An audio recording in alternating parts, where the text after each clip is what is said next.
Hi friends, English सीखो YouTube channel में आप सभी का स्वागत है। तो अगेन मैं आपके लिए एक बहुत ही छोटी और बहुत ही इंटरेस्टिंग स्टोरी लेकर आई हूँ जिसे हम इंग्लिश में रीड करेंगे और साथ ही साथ हम इसे हिंदी में ट्रांसलेट करेंगे। सो इस तरह से जब हम इंग्लिश की रीडिंग करते हैं तो हमारी जो इंग्लिश की रीडिंग है वो भी इम्प्रूव होती है और साथ ही साथ हम इंग्लिश को हिंदी में समझ कर पढ़ना स्टार्ट कर देते हैं। तो चलिए स्टार्ट करते हैं।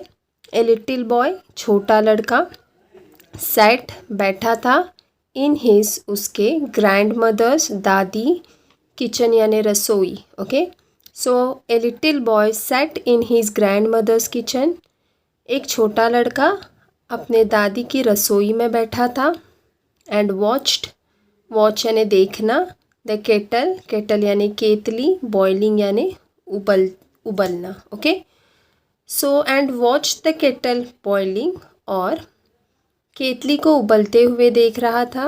Okay, it amused him, amused यानी मज़ा आना। Okay, to hear the whistle, whistle यानी सीटी, हियर यानी सुनना। Okay, so it amused him to hear the whistle, उसे सीटी सुनकर मज़ा आया। As the steam tried to escape from the spout. Okay, as the steam, steam यानी भाप, एज दी का यहाँ पर मतलब है जब। ओके, ट्राइड यानी कोशिश, एस्केप यानी निकलने की कोशिश, फ्रॉम द स्पाउट यानी टोटी, जो केतली होती है उसको एक छोटी सी टोटी होती है साइड में, उसकी बात हो रही है यहाँ पे। ओके, विस okay, as the steam tried to escape from the spout, जब भाप बाहर टोटी से बाहर निकलने की कोशिश कर रही थी। ओके, एंड द लीड, और ढक्कन। ओके, तो यहाँ पर टोटी और ढक्कन दोनों की बात हो रही है। तो टोटी और ढक्कन में से जब भाप बाहर निकलने की कोशिश कर रही थी तो उसे देखकर वो जो छोटा लड़का था उसे मज़ा आ रहा था। Then as he watched, okay, then यानी फिर, एज ही वॉच्ड जैसे उसने देखा। ओके, ही सॉ, उसने क्या देखा, उसने देखा how the heat built up. Okay, गर्मी कैसे बढ़ती है, हीट यानी गर्मी, बिल्ट अप यानी बढ़ना। ओके, हाउ यानी कैसे, सो गर्मी कैसे बढ़ती है, ही सॉ उसने देखा गर्मी कैसे बढ़ती है।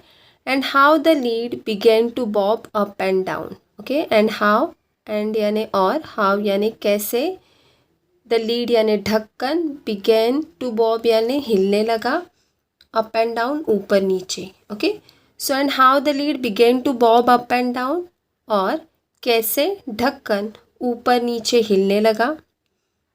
सो आई होप आपको यहाँ तक समझ आ गया होगा। तो चलिए नेक्स्ट पैराग्राफ पढ़ते हैं। He was no longer just amused, just का मतलब है केवल, अम्यूज्ड का मतलब यहाँ पर है मनोरंजन। ओके, सो ही वॉज, ही का मतलब है वह और वॉज का मतलब है था। Okay, so he was no longer just amused का मतलब हुआ वह अब केवल मनोरंजन नहीं कर रहा था। Okay, now his interest was aroused, now अब, हीज इंटरेस्ट उसकी रुचि, वॉज अरोज्ड जगी थी। Okay, now his interest was aroused अब उसकी रुचि जगी थी। Okay, he began to think, think यानी सोचना, ही यानी वह। ओके, सो वह सोचने लगा।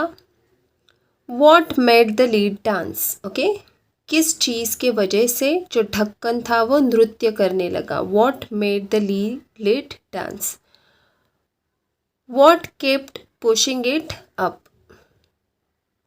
क्या चीज़ इसे ऊपर ढकलती रही। ओके, पुशिंग इट अप यानी ऊपर ढकलना। Okay, so what kept pushing it up का मतलब हुआ क्या चीज़ इसे ऊपर ढकलती रही। Was it some force, okay, was it some force, क्या ये कोई ताकत थी।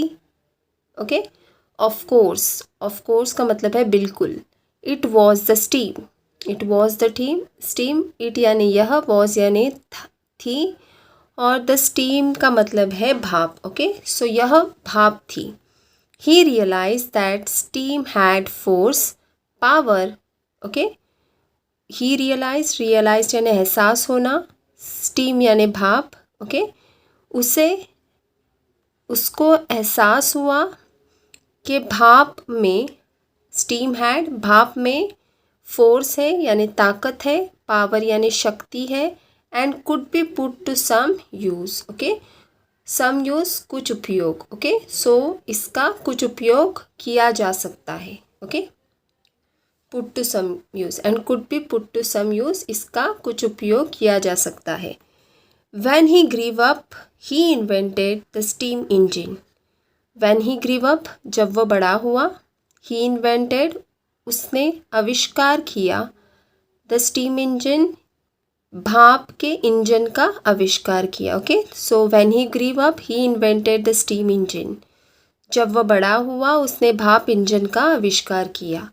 An engine that works on the power of steam. An engine, एक ऐसा इंजन, दैट वर्क्स, जो काम करता है, on the power of steam, भाप की शक्ति पर काम करता है। ओके, एंड ड्रॉज का मतलब है यहाँ पे खींचना, सच long heavily loaded trains, long यानी लंबी, हेवीली लोडेड यानी भरी हुई, ट्रेन यानी रेलगाड़ी। Okay, and draws such long heavily loaded trains, और खींचता है बड़ी या लंबी भरी हुई रेलगाड़ियों को। The name of that little boy was James Watt, उस छोटे लड़के का नाम जेम्स वैट था। ओके, नेम यानी नाम होता है। The name of that little boy was James Watt. James Watt did more than invent a new means of travelling. Okay, new means of travelling का मतलब है यात्रा के नए साधन। ओके, और इन्वेंट का मतलब है आविष्कार करना। सो ये जो सेंटेंस है, James Watt did more than invent a new means of travelling, का मतलब हुआ यात्रा के नए साधन का आविष्कार करने से कहीं अधिक किया। किसने? जेम्स वैट ने। The steam engine has conquered time and space. Steam engine, भाप की जो इंजन है, उसने समय और स्थान पर विजय प्राप्त कर ली है। Okay, the steam engine has conquered time and space, जो भाप की इंजन है उसने समय और स्थान पर विजय प्राप्त कर ली है। सो आई होप आज की ये जो स्टोरी है वो आपको अच्छी लगी होगी। तो अगर अच्छी लगी है तो do like, share and subscribe to our channel. Thank you.